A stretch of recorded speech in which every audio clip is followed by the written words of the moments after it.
चर्चा कर रहा हूँ डाई इलेक्ट्रिक के बारे में। डाई इलेक्ट्रिक के बारे में। डाई इलेक्ट्रिक कहते किसको है?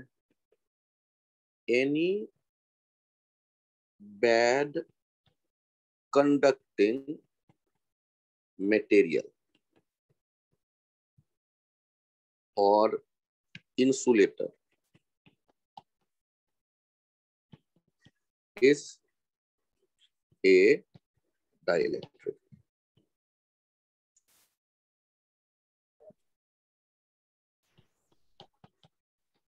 Dielectric material मीन्स जैसे लकड़ी का, जहां लकड़ी कट करते हैं वहां लकड़ी के छोटे छोटे बुरादे रहते हैं, तो ये उस लकड़ी के बुरादों को कहते हैं बैड कंडक्टिंग मटेरियल। जैसे कपड़े, कागज के छोटे छोटे टुकड़े करके उन्हें देखो तो उसको भी बैड कंडक्टिंग मटेरियल कह सकते हैं। मोम, wax bad conducting, plastic bad conducting, कुछ भी बैड कंडक्टिंग जिसमें फ्री इलेक्ट्रॉन नहीं है तो उसे आप डाइलेक्ट्रिक कहते हैं। यदि हम लोग बात करें टाइप ऑफ डाइलेक्ट्रिक, तो ये दो टाइप है, पोलर, नॉन पोलर। अब पोलर और नॉन पोलर यदि डाइलेक्ट्रिक आप कहते हैं उनमें क्या खासियत होगा?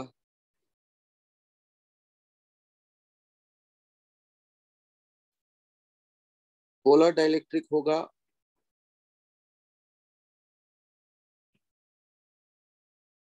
molecules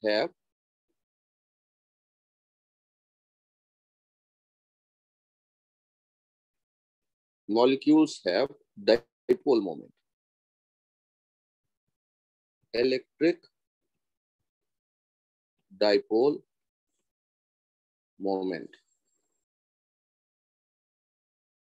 और ये जो है non polar,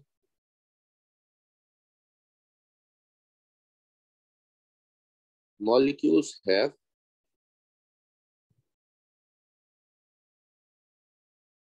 zero dipole moment।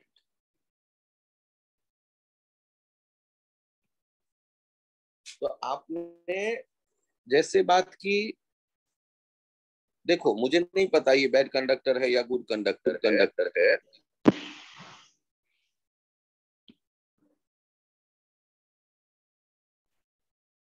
जैसे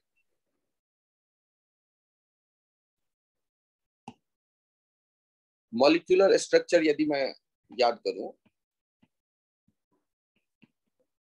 H2O, तो आप जब H2O बना देखते हैं तो कहते हैं कि यहाँ H पे डेल्टा प्लस और O पे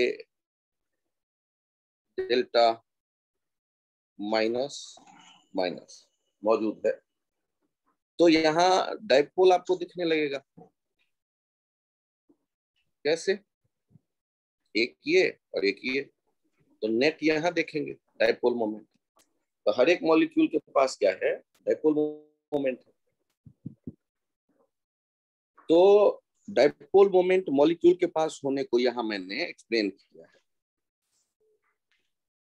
डाइपोल मोमेंट किसी मॉलिक्यूल के पास है उसको यहाँ मैंने समझाने की कोशिश की।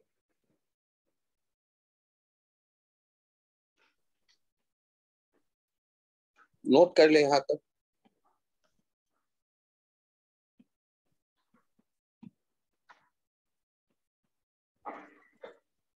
डायग्राम बना करके उसे हमने बताया है कि जैसे किसी मॉलिक्यूल के पास डाइपोल मोमेंट कैसे देखते हैं। डाइलेक्ट्रिक किसे कहते हैं? किसी भी बैड कंडक्टिंग मटेरियल को डाइलेक्ट्रिक कहते हैं।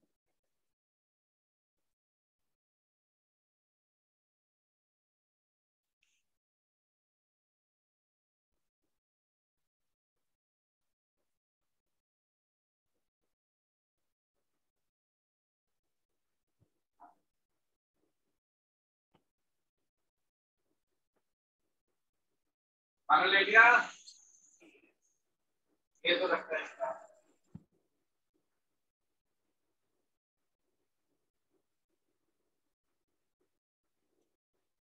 डायपोल मोमेंट दो यदि है मॉलिक्यूल के पास, तो इसका मतलब वो जो मटेरियल है वो that is polar dielectric, that is polar material. और जिनके पास डायपोल मोमेंट नहीं है वो नॉन पोलर मटेरियल।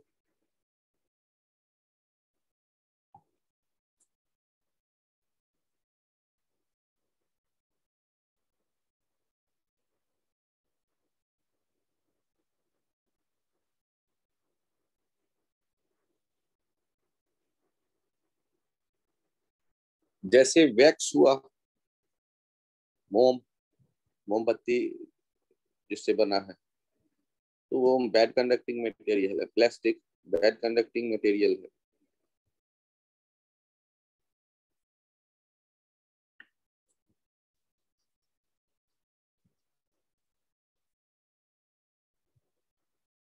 यहाँ से इस पेज से आप बाद में भी एनालाइज कर लेना, रिकॉर्डिंग शेयर कर दूंगा। क्या नाम है? डाइलेक्ट्रिक कहते हैं बैड कंडक्टिंग मटेरियल को, और वो दो तरह के होते हैं, पोलर एंड नॉन पोलर। आगे बढ़िए। ये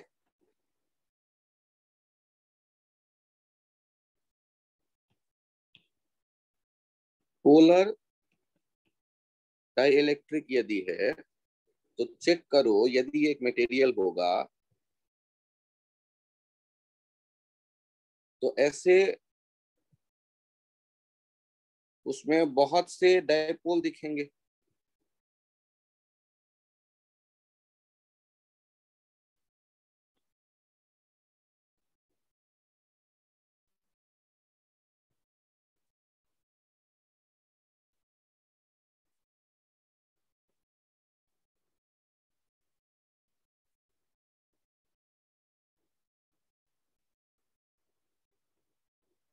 ये जब हम देख रहे होते हैं, इन सब के लिए क्या है, हमें नहीं पता इनके ओरिएंटेशन कैसे होंगे, हर एक मॉलिक्यूल के डायपोल के अलग अलग। तो यदि पी टोटल अभी देख रहे होंगे, ये क्या आ जाने वाला है? 0।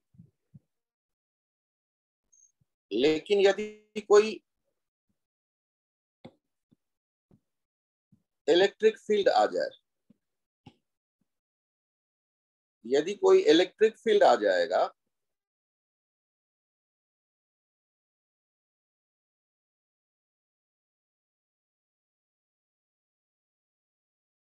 ये क्या करेंगे? जो आप मटेरियल देख रहे हैं, उस मटेरियल के जो डायपोल होंगे वो अपने आप को ओरिएंट इस तरह से करेंगे,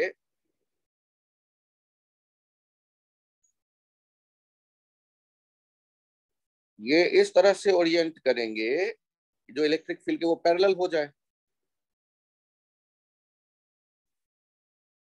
अब देखो, यदि ये ऐसा हुआ तो उनमें डायपोल मोमेंट पैरेलल रहने की कोशिश करता है। डायपोल मोमेंट का डायरेक्शन होता है माइनस से प्लस की तरफ।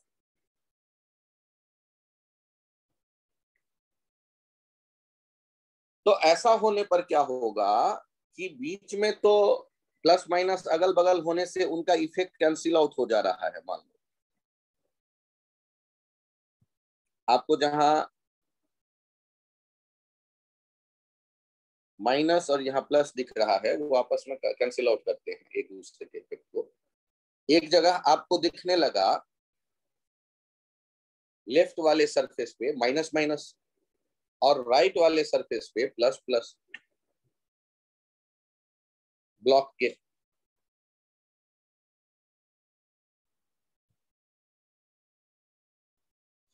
यदि आप इसे देख रहे हैं इस तरह से कि यहाँ इलेक्ट्रिक फील्ड था, यहाँ माइनस आ गए और ये प्लस, ये फ्री इलेक्ट्रॉन नहीं है, it is not a induced charge. It is called bounded charge. ये जो होते हैं ये बाउंडेड चार्ज कहलाते हैं। ये हमने देखा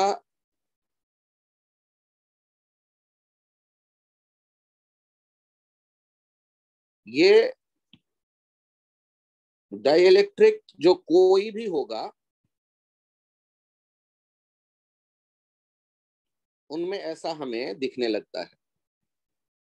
यहां ध्यान दीजिएगा कि मैंने पोलर वर्ड भी हटा लिया, केवल डाइइलेक्ट्रिक है तब भी ये आएगा चार्ज, ये इंड्यूस चार्ज नहीं है ये। अब आपके मन में विचार आएगा कि जब वो नॉन पोलर डाइइलेक्ट्रिक होगा तो वहां डाइपोल है ही नहीं, तो ये आया कहां से? तो सोचो किसी भी एटम के सेंटर हुआ न्यूक्लियस जो पॉजिटिव चार्ज है और उसके ऊपर क्लाउड होता है वो नेगेटिव चार्ज का, और दोनों के सेंटर एक जगह होने से नेट डाइपोल मोमेंट 0 है। लेकिन जब हम लोग किसी इलेक्ट्रिक फील्ड में इसे आता देखते हैं कि मान लो किसी इलेक्ट्रिक फील्ड में आया, तो अभी जो हम लोग देख रहे थे जेड प्रोटॉन वो तो ठीक, लेकिन इलेक्ट्रॉन का जो क्लाउड होगा उसका जो टेंडेंसी होगा वो किधर शिफ्ट कर जाएगा? लेफ्ट की तरफ शिफ्ट कर जाएगा। तो अब यहाँ एक सेंटर माइनस का जो देखेंगे और एक सेंटर जो प्लस का देखेंगे उनमें अंतर आ जाएगा। तो यहां पर जो एक डाइपोल बना ये इंड्यूस्ड डाइपोल कहलाएगा। नॉन पोलर डाइइलेक्ट्रिक में ऐसे डाइपोल इंड्यूस्ड हो जाते हैं, इंड्यूस्ड डाइपोल, ये डाइपोल इंड्यूस्ड हो जाते हैं। और फिर इनका भी इवेंट वैसा ही हम देखते हैं जैसे पोलर डाइइलेक्ट्रिक का। तो जब डाइइलेक्ट्रिक मतलब बैड कंडक्टिंग मटेरियल में फ्री इलेक्ट्रॉन नहीं है तो फिर चार्ज कैसे आया? इलेक्ट्रिक फील्ड के अपोजिट माइनस और इलेक्ट्रिक फील्ड के डायरेक्शन में वो प्लस, तो डाइपोल के अरेंजमेंट से आया। ये या तो डायरेक्ट मॉलिक्यूल में डाइपोल रहा होगा और नहीं तो इंड्यूस्ड डाइपोल के अरेंजमेंट से आया। अब गौर करिए यहाँ एक और इलेक्ट्रिक फील्ड बन जाएगा। आप +1 कूलम रख करके देखिए, ये प्लस वाला रिपेल करेगा, माइनस वाला अट्रैक्ट करेगा। ये ई जो है डैश आप कह देते हो। तो जो भीतर अब नेट इलेक्ट्रिक फील्ड देखेंगे, भीतर जो आप नेट इलेक्ट्रिक फील्ड देखेंगे वो ई नेट कितना होगा? ई माइनस ई डैश। इस नेट इलेक्ट्रिक फील्ड जो होगा इस बाउंडेड चार्ज के कारण कम कर दिया गया। जो इस डाइइलेक्ट्रिक के बिना वहां इलेक्ट्रिक फील्ड था उसके वैल्यू को ये कम कर देता है।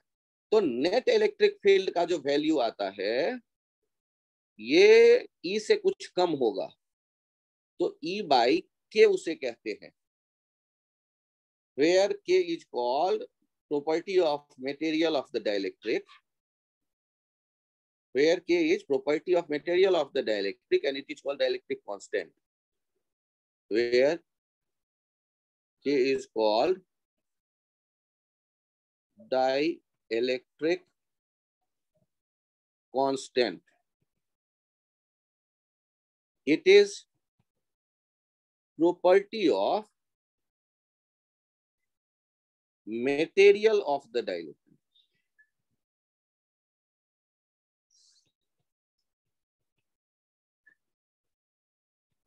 जो मटेरियल है ये डाइइलेक्ट्रिक, उस मटेरियल का ये प्रॉपर्टी है कि क्या हुआ, बाउंडेड चार्ज दिखे, स्पेस की जो इलेक्ट्रिक फील्ड का वैल्यू था उसको इसने कम कर दिया। तो मटेरियल जहां मौजूद है उस डाइलेक्ट्रिक मटेरियल की एक खासियत के बताई गई जो ये कहता है कि उस इसी इलेक्ट्रिक फील्ड में यदि ये मटेरियल रखोगे तो मटेरियल के भीतर इलेक्ट्रिक फील्ड का value E by K times हो जाएगा।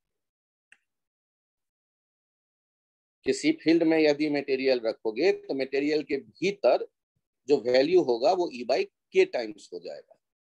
और K को हमने क्या कहा, डाइलेक्ट्रिक कांस्टेंट। ये बहुत बहुत इंपॉर्टेंट है पॉइंट, इनको आप थोड़ा कोशिश करें कि एक्सेप्ट कर ले ब्रेन।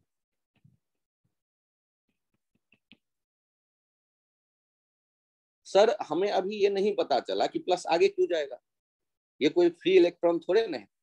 तो याद करो ना, यदि आप डाइपोल बनाते थे तो डाइपोल कैसे रहना पसंद करता था, माइनस क्यू इलेक्ट्रिक फील्ड में पीछे और प्लस क्यू इलेक्ट्रिक फील्ड में आगे। ये जो डाइपोल बनता था उस डाइपोल का डाइपोल आप देखते थे तो डाइपोल मोमेंट कैसे रहना पसंद करता है, पी रहना पसंद करता है पैरेलल इलेक्ट्रिक फील्ड।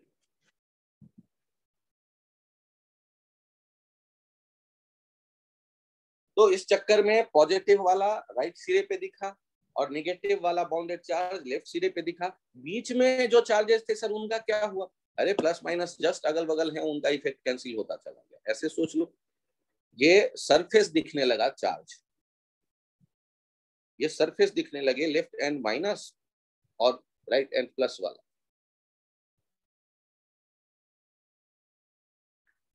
तो चाहे पोलर डाइलेक्ट्रिक हो चाहे नॉन पोलर डाइलेक्ट्रिक हो,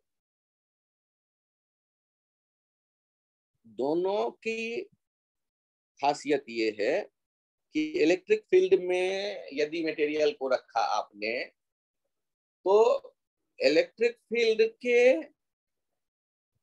जो वैल्यू उस मटेरियल के भीतर हम देखेंगे वो पहले से प्रेजेंट इलेक्ट्रिक फील्ड से कम होगा, और जितना टाइम्स कम होगा वो उस के को मटेरियल डाइलेक्ट्रिक मटेरियल का डाइलेक्ट्रिक कांस्टेंट कहेंगे।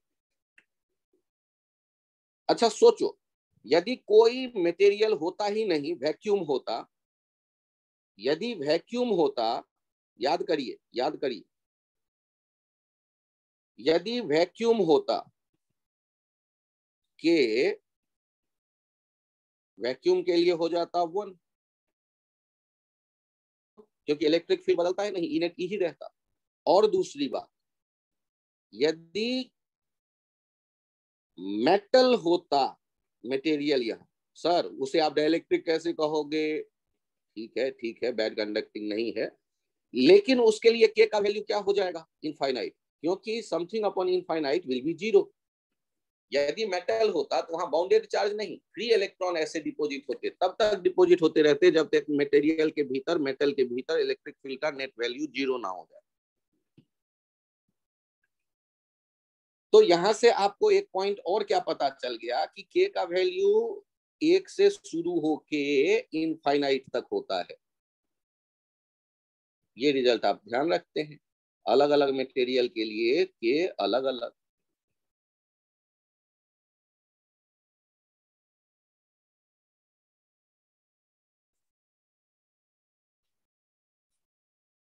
फिर से सोचते हैं, यदि हमने बैड कंडक्टिंग कोई मटेरियल इलेक्ट्रिक फील्ड में रख दिया, उसके सरफेस पे बाउंडेड चार्ज आ जाते हैं और उसके कारण इलेक्ट्रिक फील्ड का नेट वैल्यू मटेरियल में कम हो जाता है ओरिजिनल जो पहले इलेक्ट्रिक फील्ड था उससे। और जितना टाइम्स वो कम हो जाता है, मान लो आधी हो गई E/2, तो 2 होगा उस मटेरियल का डाइलेक्ट्रिक कांस्टेंट। यदि 1/3 हो गया तो E/3 हो गया, तो वो जो 3 होगा वो होगा डाइलेक्ट्रिक कांस्टेंट मटेरियल का।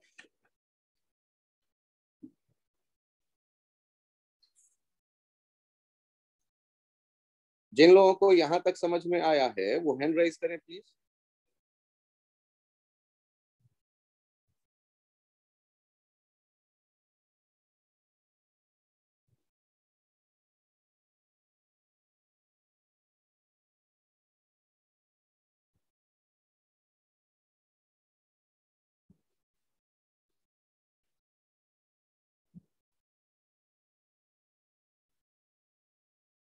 फिर से किनको समझना है वो बताएं।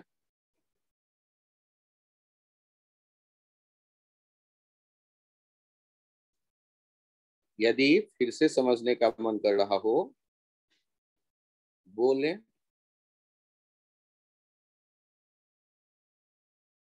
कुशल, आपको समझना है?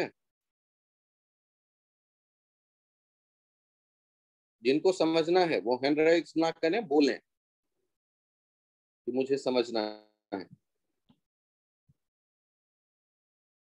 एक बार अब देखिए,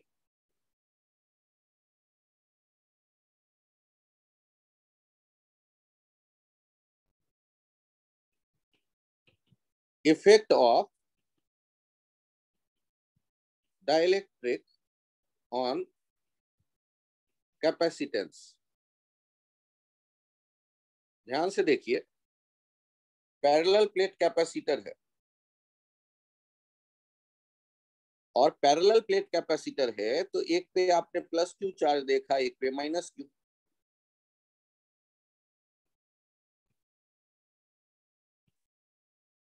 बताइए, यदि यहां मैं इलेक्ट्रिक फील्ड की बात करूं तो यहाँ इलेक्ट्रिक फील्ड कितना दिख रहा होगा?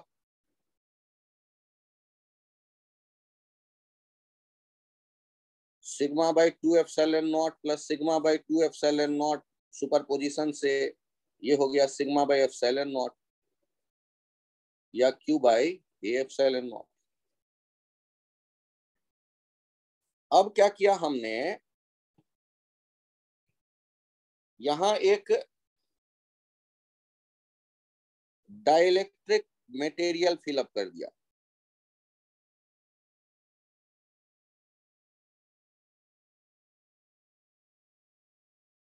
यदि ये डाइलेक्ट्रिक मटेरियल फिलअप कर दिया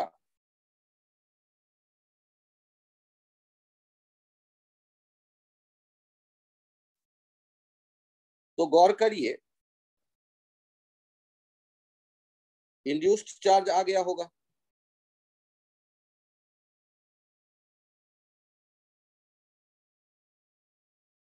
ये इंड्यूस्ड चार्ज कहाँ आया होगा? तो पहले से जो इलेक्ट्रिक फील्ड था वो तो आप देख ही रहे थे, लेकिन अब यहाँ माइनस आ गया होगा और यहाँ प्लस आ गया होगा। इसको इंड्यूस चार्ज नहीं कह के बाउंडेड चार्ज कहते हैं। और इनके लिए सिंबल मैंने दे दिया माइनस क्यू डैश और यहाँ प्लस क्यू डैश। तो यहाँ अपोजिट इलेक्ट्रिक फील्ड बन गया होगा ई डैश। तो ई डैश कैसे लिख देंगे? Q dash by A epsilon not. E net कितना हो जाएगा? ई माइनस ई डैश। और ई नेट को क्या लिख सकते हैं? ई बाई के। ई नेट को दोनों चीजें लिख सकते हैं। तो यहां से हमारे पास क्या आ गया? E by K equals to E minus E dash. E dash किसके बराबर हो गया? ई माइनस ई बाई के। ई डैश क्या लिख सकते हैं आप? E into 1 - 1/k। Q dash by A epsilon not, Q by A epsilon not 1 - 1/k। तो हम लोगों को एक नया वैल्यू पता चल गया इंड्यूस्ड चार्ज का। कितना? Q dash equals to Q 1 - 1/k। ये है value of bounded charge. Induced नहीं कहेंगे, bounded charge.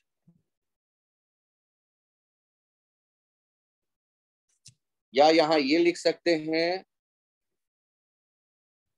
Sigma dash equals to sigma 1 - 1/k, यदि इलेक्ट्रिक फील्ड इसके फॉर्मेट में आप देखना चाहते हैं, सरफेस चार्ज डेंसिटी के फॉर्मेट में।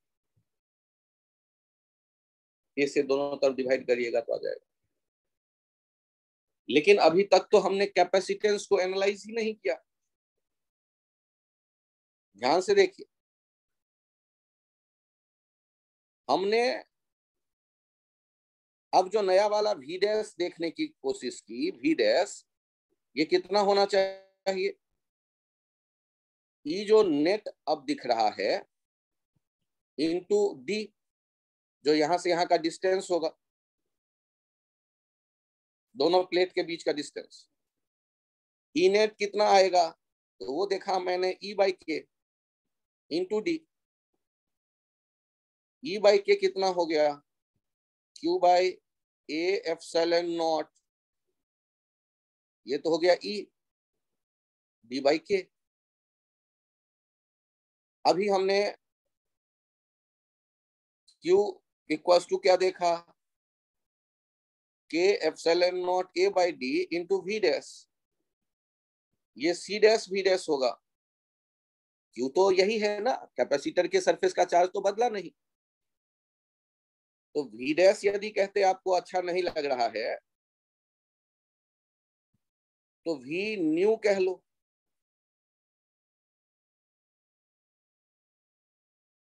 अब यदि ये नया वाला V पता चल गया आपको,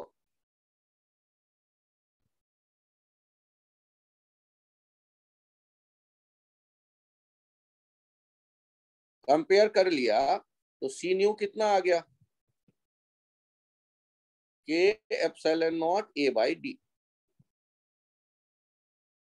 ये जो आपके पास आया है,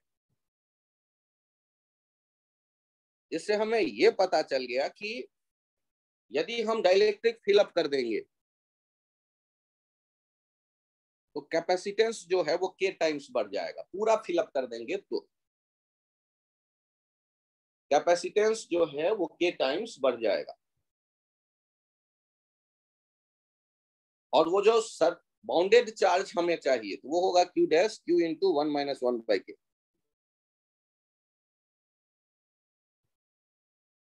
कैपेसिटर का ध्यान दीजिएगा कि कैपेसिटर के सरफेस का चार्ज हमने पूरे देखा जो है ना, उसमें Q न्यू नहीं लिखा, वो तो जो था वही है ना अभी हमारे पास। तो ये कैपेसिटेंस जो होता है किन बातों पे निर्भर करता है, तो मैंने कहा था ज्योमेट्री, मेटल का जो ऑब्जेक्ट लिया है उसके ज्योमेट्री पे, उनके अरेंजमेंट्स पे, और आज एक बात और आ गई कि उन मेटल के एलिमेंट के बीच मटेरियल कौन सा फिलअप है उस पर भी निर्भर करता है कैपेसिटेंस।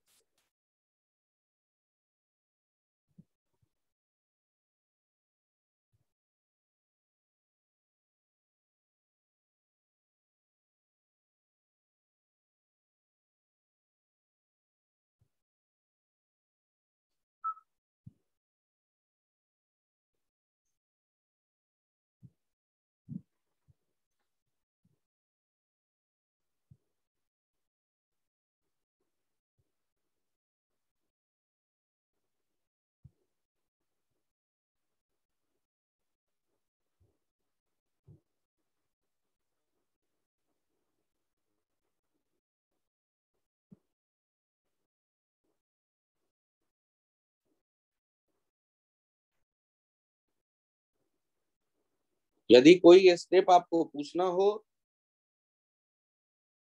तो बताएं।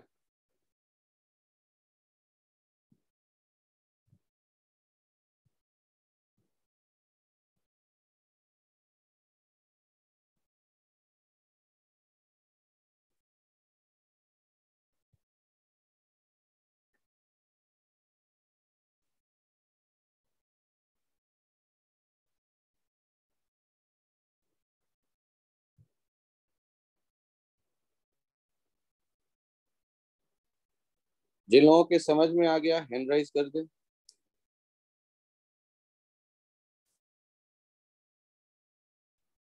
सर हाँ बताइए। सर वो क्यू जो है वो कैपेसिटर का है ना, इसलिए वो क्यू डैश में नहीं बदला ना। अभी तो हमारा ये आइसोलेटेड कैपेसिटर है ना, यस सर। तो चार्ज कहाँ से आएगा, कहीं से आने की कोई गुंजाइश है, नो सर। इसलिए नहीं बदला। अब सर यदि बैटरी से जुड़ा होता हाँ तो बदल सकता था, लेकिन अभी तो आइसोलेटेड कैपेसिटर है तो चार्ज आएगा कहाँ। अब कहो कि सर प्लस जाके माइनस को खत्म क्यों नहीं दिया जब मटेरियल से आपने जोड़ दिया दोनों प्लेट को। तो मैं याद दिलाऊंगा कि ये क्या है, डाइलेक्ट्रिक। डाइलेक्ट्रिक का मतलब होता है bad conducting material. Bad conducting material में कंडक्ट करने की कैपेबिलिटी नहीं होती। इसीलिए कैपेसिटर के बीच में हम बैड कंडक्टिंग मटेरियल ही फिलअप करते हैं।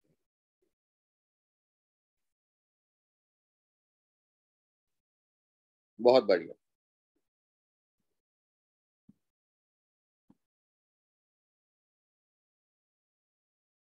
बहुत बढ़िया बात। क्या मैं ये चेंज करूं पेज? Yes sir.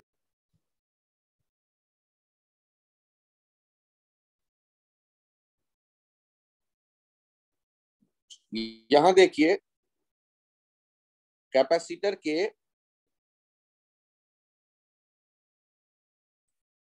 दो तरह के मटेरियल हमने फिलअप कर दिए।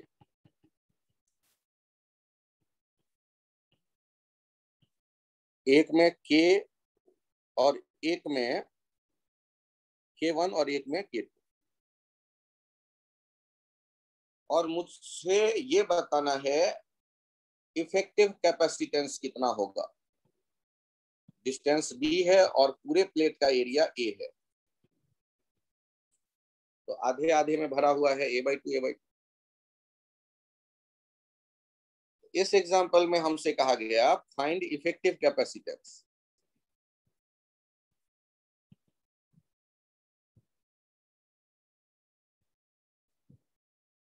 आप यहां ऐसे देखिएगा, ये प्लस Q और ये माइनस Q वाला कैपेसिटर। गौर करिए, यहां आपको सॉल्व करते वक्त दो कैपेसिटर दिखना चाहिए, एक C1 और एक C2। ये चूंकि मेटल है, तो मेटल में बहुत बढ़िया, जितना यहाँ भी पॉजिटिव है उतना ही यहाँ भी पॉजिटिव, जितना ये भी माइनस उतना ही यहाँ भी माइनस। तो C1 and C2 are in parallel. Parallel में जब होगा तो C इक्वल्स टू क्या हो जाएगा, C1 प्लस C2। C1 कैसे लिखेंगे, K1 एप्सिलॉन नॉट, एरिया हो गया A/2 बाई डी। और C2 कैसे लिखेंगे, K2 epsilon not A/2 upon D. तो हमारा जो इफेक्टिव कैपेसिटेंस आया वो कितना आ गया, K1 plus K2 epsilon not A/2 D.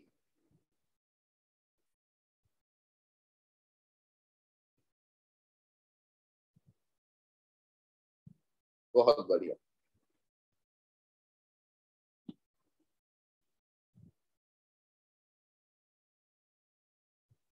बहुत बढ़िया सर। आप पैरेलल में क्यों है पे पहले विचार कर लो। लेफ्ट प्लेट मेटल का, तो प्लेट का एक पॉइंट अलग पोटेंशियल पे दूसरे अलग पे नहीं होता है, सेम पोटेंशियल पे होता है।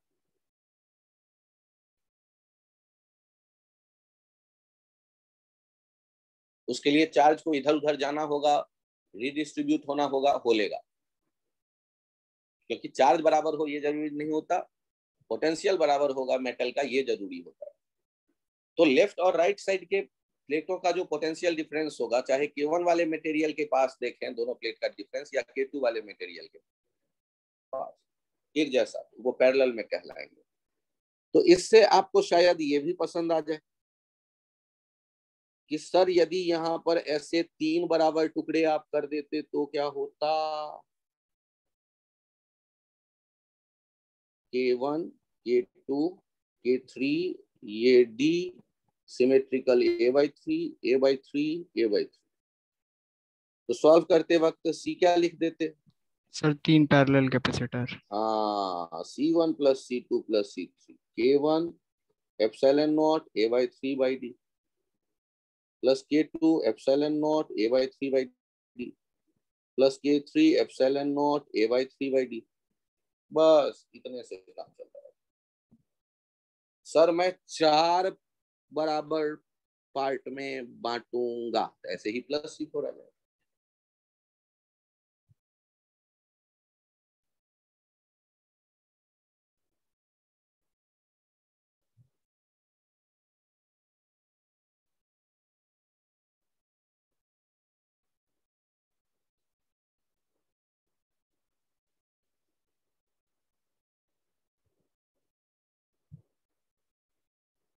मैं पेज चेंज करूं?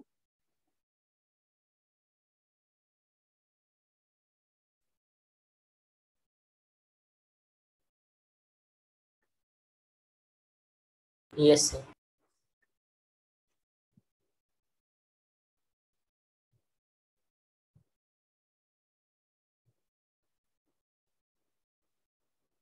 लेकिन ऐसा भी तो हो सकता है कि कैपेसिटर में हमने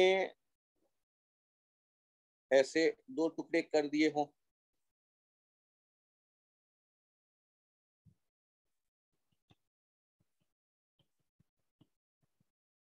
और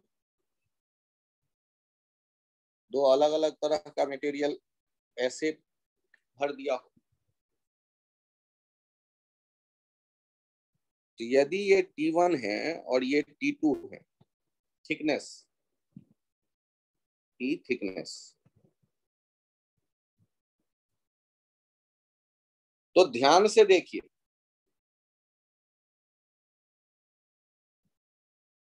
इनके पोटेंशियल डिफरेंस जो होगा V न्यू, ये होगा E/K1 into T1 plus E/K2 into T2,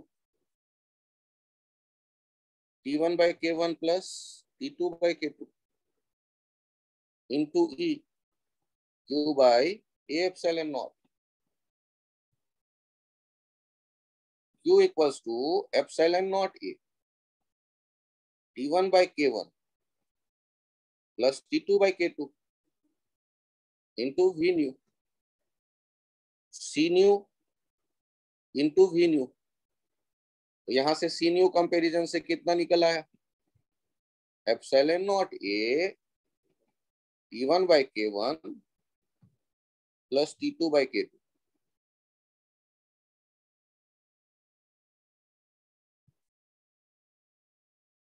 इसके देखने का एक और नजरिया है।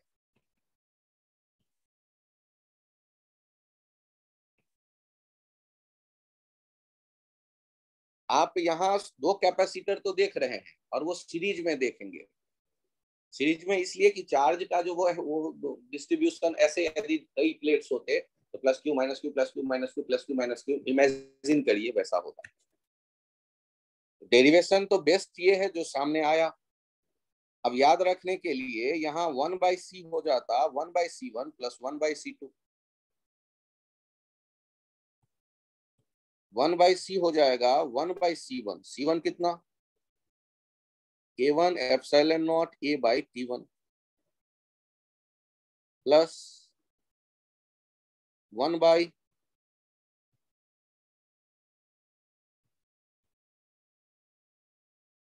Epsilon not A/C2।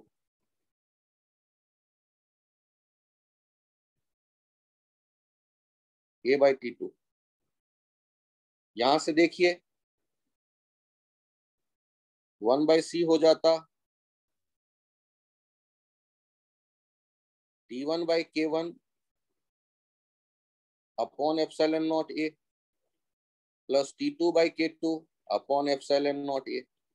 ये हो जाता T1/K1 plus T2/K2 upon epsilon naught A। Inverted कर दें तो epsilon naught A upon T1/K1 plus T2/K2, फिर वहीं आप पहुंच गए।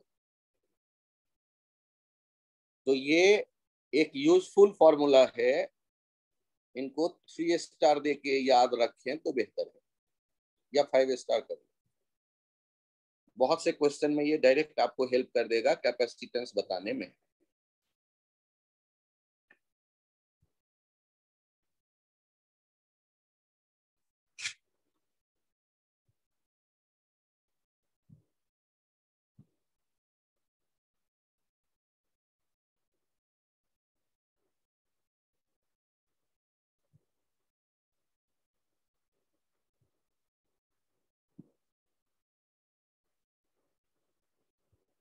सर यदि ये 3 मटेरियल होते T1 T2 T3 वाले तो क्या करते आप, तो epsilon not A upon T1 by K1 plus T2 by K2 plus T3 by K3।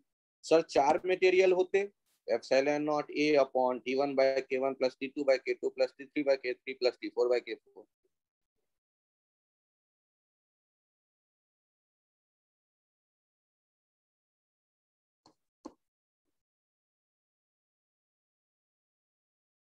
Page change करूं? Yes sir.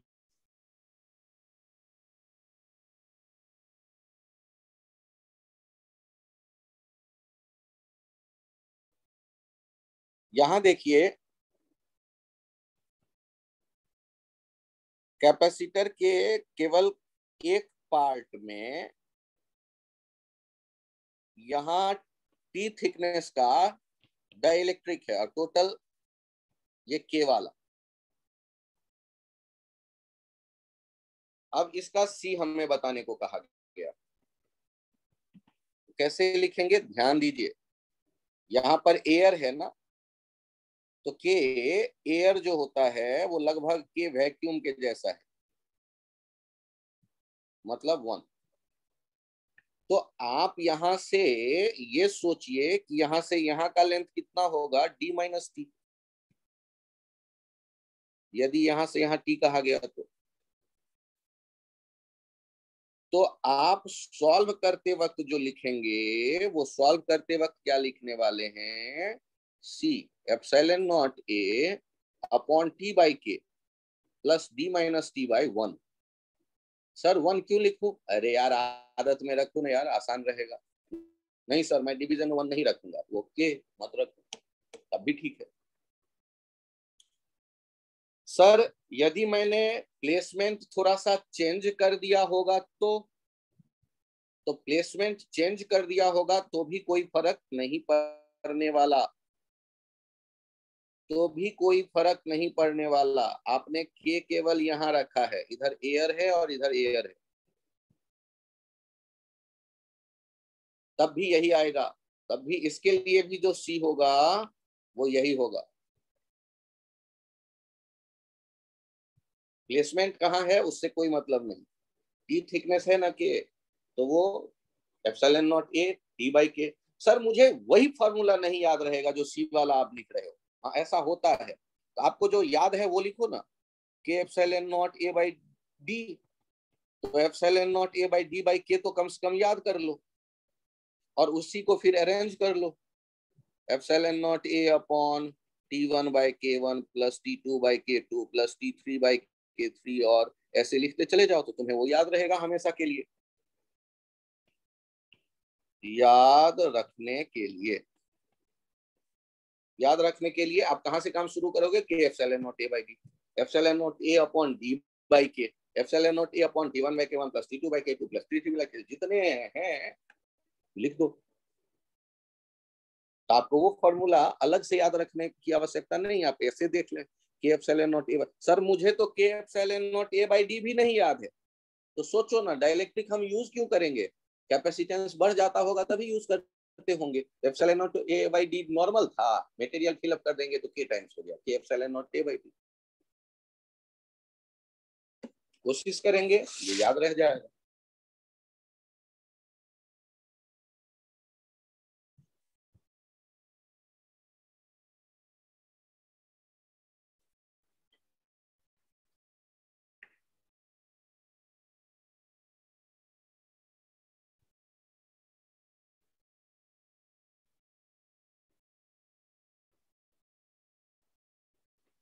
यदि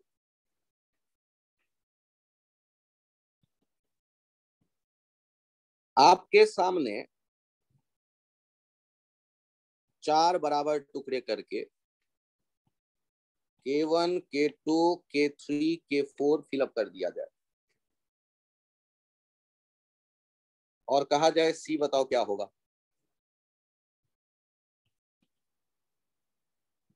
तो देखो जो आसान रास्ता है वो ये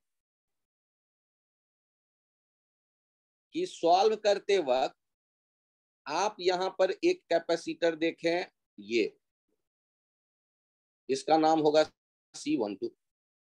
और एक कैपेसिटर देखें, ये पूरा मिला करके C34, और C12 and C34 are in parallel. और C12 कैसे लिखेंगे, लफड़ा तो वहां भी है। तो वो आपस में 1 और 2 K1 K2 वाला सीरीज में है। C12 हो गया epsilon naught A upon D/2 upon K1 plus D/2 upon K2। और C34 हो गया epsilon naught A upon D/2 upon K3 plus D/2 upon K4। और C हो गया C12 plus C34 epsilon naught A upon D/2 K1 plus D/2 K2 plus epsilon naught A upon D/2 K3 plus D/2 K4। Sir आपने series में क्यों लिया? हाँ हाँ, बहुत बढ़िया, क्योंकि वो मैच कर रहा था पिछले वाले आइडिया से। सर आपने K1 K3 को पैरेलल में क्यों नहीं लिया? बहुत अच्छा क्वेश्चन, क्योंकि यहाँ पर कोई मेटल का प्लेट नहीं है जो हरा किया है मैंने। यदि वहां मेटल का प्लेट होता तब उसका पोटेंशियल V डैश फिक्स हो जाता, V प्लस के साथ डिफरेंस दोनों जगह मुझे एक जैसे मिलते। लेकिन चूंकि वहां मेटल का प्लेट नहीं है, तो जो पोटेंशियल डिफरेंस होगा K1 और K3 के अक्रॉस वो एक जैसा हो, वो जरूरी नहीं है। सर बात नहीं हजम हुई। अच्छा एक काम करो, दूसरा रास्ता सुन लो। यहां से यहां तक है D/2, यहां से यहां तक है D/2।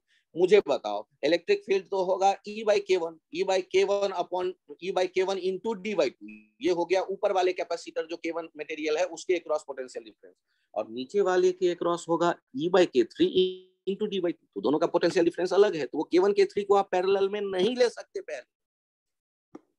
उसी तरह K2 K4 पैरेलल में कतई नहीं होगा, लेकिन K1 K2 सीरीज में जरूर होगा। और जब K1 K2 को मिलाकर एक ले लेंगे आप, तो तुरंत आपको दिख जाएगा V माइनस और V प्लस वो प्लेट हो गए मेटल के दोनों किनारे पे। तो लेफ्ट और राइट प्लेट के बीच का पोटेंशियल डिफरेंस चाहे ऊपर K1 K2 के क्रॉस देखो या K3 K4 के क्रॉस देखो, वो एक जैसा होगा। और पोटेंशियल डिफरेंस एक जैसा होने के कारण वो, हाँ ये अच्छा आइडिया दिया है। हमने ए लिखने की गड़बड़ कर दी है, जब 1-2 के लिए एरिया के बदले A/2 है, 2-3-4 के लिए भी एरिया के बदले A/2 है, लिखा गया है बगल में देख लें। तो यहाँ भी बाई टू दिख जाएगा, सारे 2 कैंसिल आउट हो जाएंगे। Thank you.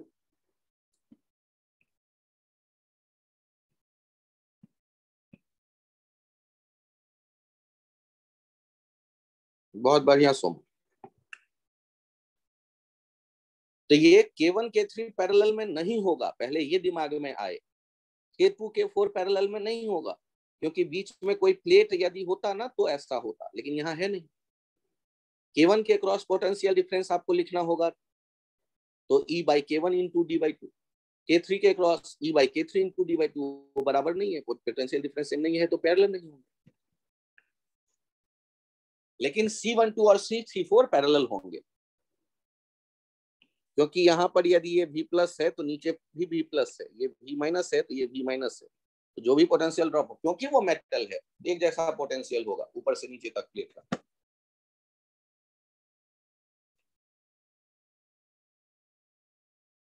जिन लोगों के समझ में आ गया हैंड राइज करें प्लीज।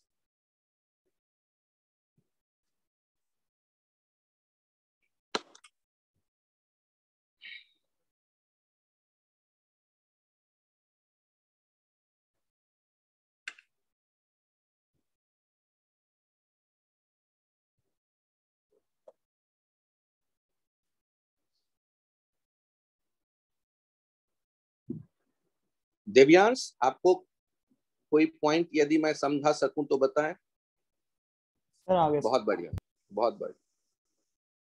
अंश बालक आपको कोई कुछ पॉइंट हो पूछने की स्थिति में हो आप तो बताएं। अंश आंसर ओके।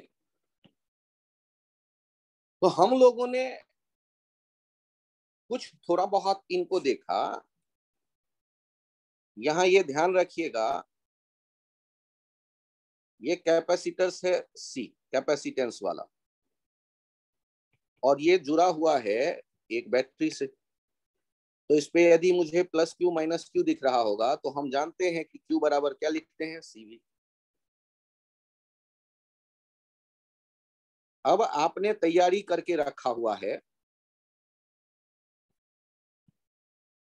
एक डाइलेक्ट्रिक का, और आप चाहते हैं कि वो डाइलेक्ट्रिक जो है वो इसमें फिट कर दें, के डाइलेक्ट्रिक इसमें इंसर्ट कर दें।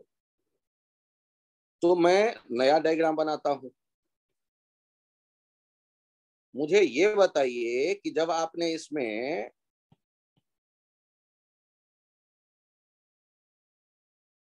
डाइलेक्ट्रिक फिल कर दिया होगा,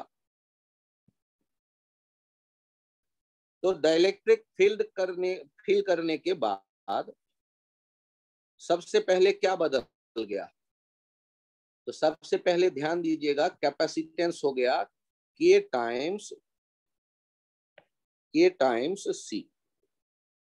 सर मैं आपकी बात क्यों मान लूं? अरे यार मत मानो। पहले सी क्या लिखते थे? Epsilon not A by D. अब क्या लिखेंगे? सी डैश एप्सिलॉन नॉट के epsilon not A by D. ये क्या हो गया? के टाइम्स सी। तो जब डाइलेक्ट्रिक फिलअप करते हैं तो कैपेसिटेंस बदलेगा ही बदलेगा।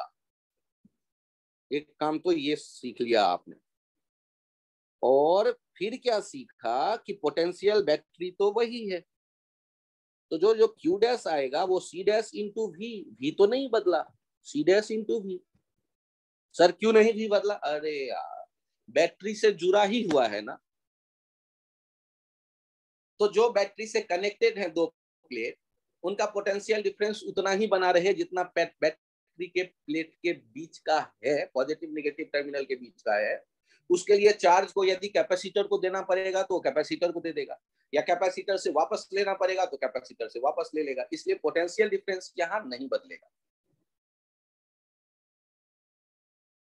सर आपने तो कहा था कि इलेक्ट्रिक फील्ड 1/k हो जाता है, फिर डिस्टेंस d से मल्टीप्लाई करके देखते हैं तो कैपेसिटेंस जो है वो भी 1/k हो जाना चाहिए। भाई वो कहानी थी आइसोलेटेड जब था, लेकिन यहाँ पर क्या कहानी है कि इलेक्ट्रिक फील्ड जो ओरिजिनल वाला था वो भी k टाइम्स हो गया, क्योंकि चार्ज k टाइम्स हो गया। और उनका फिर जो फील्ड देखोगे उसके 1/k करने पर वो k और k कैंसिल आउट हो जाएंगे। फिर पोटेंशियल डिफरेंस ई न्यू इंटू जो डी करोगे वो उतना ही आएगा जितना पुराना था। तो आप ज्यादा मत सोचें, आप तो ये सोचें कि पोटेंशियल डिफरेंस इसलिए सेम है क्योंकि बैटरी से कलेक्टेड है। और यदि पोटेंशियल डिफरेंस सेम है तो ई डैश ये ई बाई के वाला कहानी यहाँ अब वैलिड मत करिए, मतलब इसलिए मत करिए क्योंकि वो पुराना वाला ई जो था और अब ये नया ई होगा वो बदल गया है। नया वाला ई पुराने से के टाइम्स हो गया होगा, वो के कट जाएगा, वो नया वाला इलेक्ट्रिक फील्ड उतना ही आ जाएगा। तो आप इसको ऐसे याद रखिए, ऐसे याद रखिए कि इलेक्ट्रिक फील्ड जो ई डैश होगा ना, इलेक्ट्रिक फील्ड ई डैश, वो क्या कहेंगे? वी डैश बाई डी, और वी डैश वही भी है, वी बाई डी। तो इलेक्ट्रिक फील्ड सेम रहेगा, इलेक्ट्रिक फील्ड में कोई बदलाव यहाँ नहीं हुआ। यदि आपको कहना है कि नहीं नहीं सर ई न्यू जो होना नेट होना चाहिए वो नया वाला, तो ई न्यू बाई ना के करेंगे, और ई न्यू जो होगा पुराना वाला जो ई रहा होगा उसका के टाइम्स हो गया है, तो वो ई और पुराना और नया वो एक जैसा। ये जो अभी आएगा इनको जब डी से मल्टीप्लाई करेंगे तो डी से मल्टीप्लाई करेंगे तो नया वाला जो व्यू न्यू है वही भी आ जाएगा पुराने वाले के बराबर। तो इस लफड़े में मत जाइए। तो कौन सा फॉर्मूला चुने जिससे कि एक्सप्लेनेशन आसान हो, यहाँ वो सीखना पड़ेगा। फालतू के फॉर्मूले लेकर कंफ्यूज करने लगे अपने आप को, वो मत करिएगा ऐसा। पहले ये फील करिए बैटरी से कनेक्टेड है तो चार्ज प्लेट के बदल सकते हैं, बढ़ सकते हैं, घट सकते हैं, पोटेंशियल डिफरेंस फिक्स रहेगा। और ऐसे केसेस में जब एनर्जी सोचना हो, पोटेंशियल एनर्जी, तो भी सावधान रहिएगा। यदि बैटरी से कनेक्टेड है तो हाफ सी वी स्क्वायर सोचिएगा। हाँ सी बदल गया तो यू डैश यदि आप लिख रहे हैं तो सी बदल गया, वी तो फिक्स है, सी बढ़ गया तो पोटेंशियल एनर्जी बढ़ गई होगी। चार देखेंगे तो सी डैश वी तो फिक्स है, तो सी डैश बढ़ गया सी से, तो चार्ज बढ़ गया होगा, चार्ज बढ़ गया होगा के टाइम्स, तो इलेक्ट्रिक फील्ड बढ़ गया होगा के टाइम्स, पुराने वाले के रेस्पेक्ट में नया। और उस मेटल मटेरियल डाइलेक्ट्रिक के भीतर उसका 1/k करेंगे तो फिर से वही ई आ जाएगा into D, potential difference same. तो उस चक्कर में ना, तो सोचने के लिए ये रास्ता ऐसे आप चलेंगे, यहाँ पर चार्ज बदल गया Q dash plus minus, Q dash हो जाएगा सी जो नया वाला है सी डैश इंटू वी, के टाइम्स सी भी। तो पहले जो था ये माइनस में यदि इधर लिख रहे हैं, यदि माइनस में इधर लिख रहे हैं,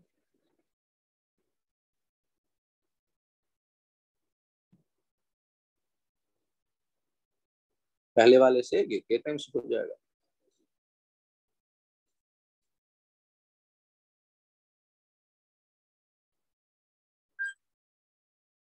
डाइलेक्ट्रिक फिर हटा लेंगे तो चार्ज पुराना क्यू पे पहुंच जाएगा, कैपेसिटेंस पुराना सी पे पहुंच जाएगा, एनर्जी पुराना हाफ सी वी स्क्वायर हो जाएगा।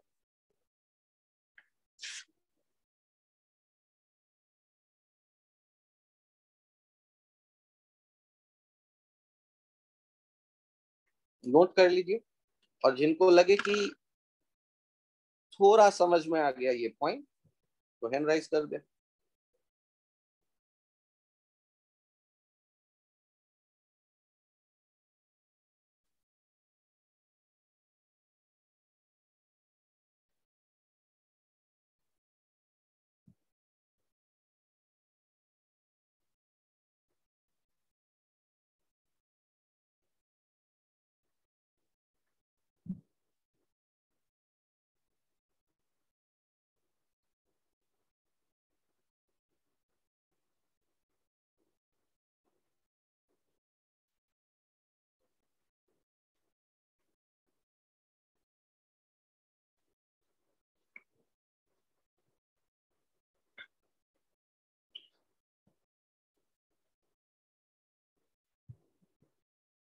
माइसा इसमें कौन सा पॉइंट मैं फिर से एक्सप्लेन करूं एक बार?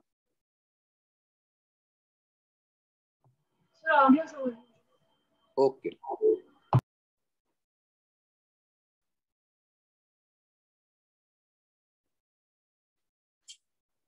यदि इस पॉइंट को आप समझ रहे हैं तो यहां भी देख लीजिए एक एग्जांपल में, ये आइसोलेटेड कैपेसिटर है प्लस क्यू माइनस क्यू, और इस पे आप कैपेसिटेंस सी देख रहे हैं,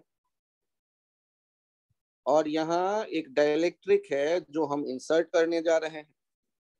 अभी इलेक्ट्रिक फील्ड जो है वो यहाँ ई है, अभी यहाँ पोटेंशियल डिफरेंस भी है इन दोनों पॉइंट के बीच। ये सारे इंफॉर्मेशन है हमारे पास। यदि डाइलेक्ट्रिक फिलअप कर दें तो क्या होगा? तो यदि डाइलेक्ट्रिक फिलअप कर देंगे तो क्या होने वाला है, ध्यान से देखिए। ये आइसोलेटेड कैपेसिटर है, ध्यान दीजिएगा। तो ये plus Q minus Q remains same for isolated capacitor.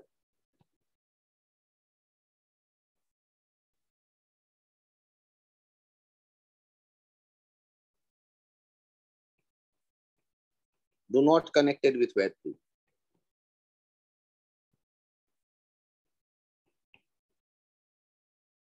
ऐसे केस में अब यहाँ इलेक्ट्रिक फील्ड जो नया वाला देखेंगे वो E बाई के हो जाएगा, पोटेंशियल डिफरेंस नया वाला देखेंगे तो वो V बाई के हो जाएगा, V dash E dash. Energy U dash देखेंगे तो आप Q square by twice C dash use करिए, Q डैश तो Q ही है, तो Q square by twice C dash, तो वो C डैश जो है वो K टाइम्स C हो गया, तो डिनोमिनेटर बढ़ गया K टाइम्स C, तो जो पोटेंशियल एनर्जी है वो कम हो जाएगा।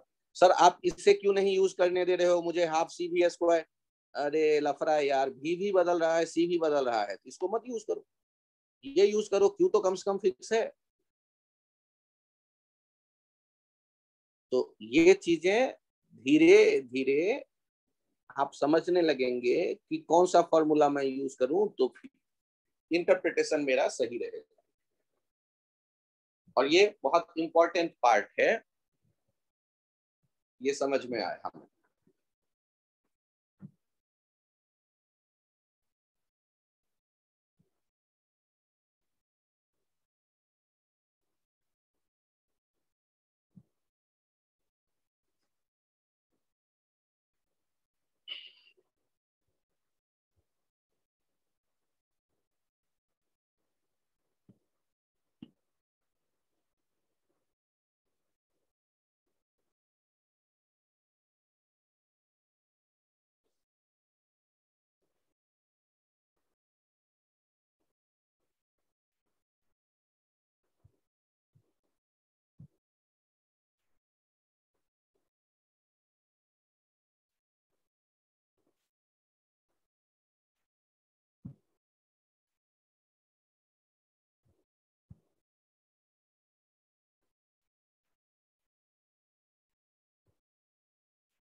एक बार एक पॉइंट यहां इस डायग्राम के साथ देखिएगा कि यहां जो ये माइनस आ गया है, ये माइनस, और यहां जो प्लस दिख रहा है इस सरफेस पे, उसके कारण भीतर इलेक्ट्रिक फील्ड बन गया एक, और नेट इलेक्ट्रिक फील्ड हमने देखा E माइनस ई डैश, और वो हमने कहा E/K। तो यहाँ एक कंसेप्ट आता है कि यदि मैं इस पोलर डाइलेक्ट्रिक को गर्म करने लगूं, टेम्परेचर बढ़ाना शुरू कर दूं, तो क्या होगा?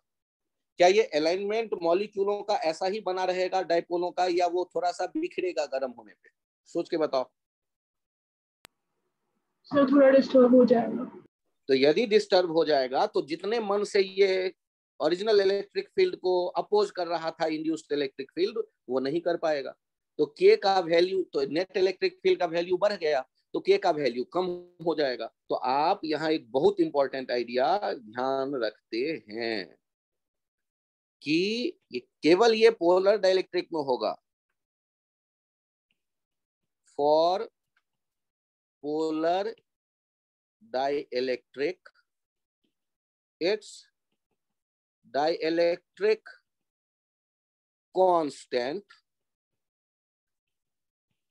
K will decrease with increase in its temperature। ये not for non-polar।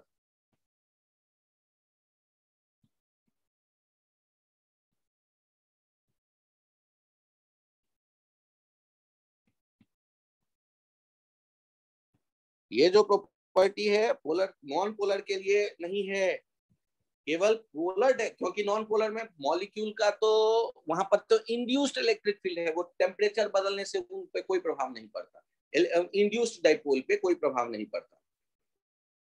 लेकिन जो पोलर डाइलेक्ट्रिक है उनको गर्म करेंगे तो मॉलिक्यूलों के अलाइनमेंट बदलने के कारण गर्म होने पर डाइलेक्ट्रिक कांस्टेंट कम हो जाता है। तो ये डायग्राम बना के इसे याद करिए, दिमाग में वो जगह दीजिए। और ये पोलर के लिए ही है केवल कि टेम्परेचर बढ़ाएंगे तो जितने मन से ये अपोज कर रहे थे बाउंडेड चार्ज, वो बाउंडेड चार्ज तो वो उतने मन से अब अपोज नहीं कर पाए। मॉलिक्यूलों का वो जो अलाइनमेंट था डाइपोल का इलेक्ट्रिक फील्ड के पैरेलल, वो डिस्टर्ब हो जाएगा, तो बाउंडेड चार्ज के वैल्यूज कम हो जाएंगे, तो अपोज करने वाला फील्ड कम हो जाएगा। तो E/K जो नेट फील्ड है उसमें K का वैल्यू कम हो गया, नेट फील्ड बढ़ गया भीतर डाइपोल पोलर डाइलेक्ट्रिक के मटेरियल के भीतर। तो ध्यान रखेंगे कि for polar dielectric it's dielectric constant K will decrease with increase in its temperature.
आज के लिए ये टॉपिक तो यहीं तक रखते हैं। Thank you.